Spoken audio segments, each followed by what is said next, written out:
Alright, this morning I went and picked up my groceries.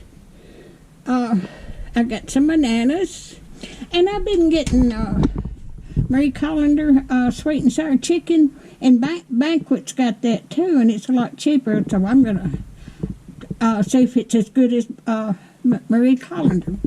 Then I got some chicken teriyaki bowl.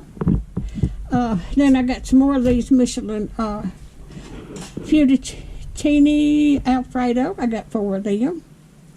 I got me some macaroni salad. And I got me a pound of ground beef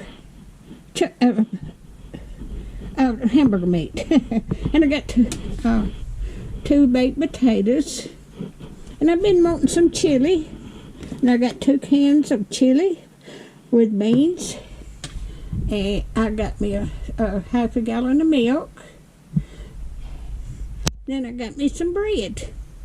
So that's my haul today. If you like my videos, just like, share, and subscribe. And hit that bell when you want to be notified when I got another video coming out. And thank y'all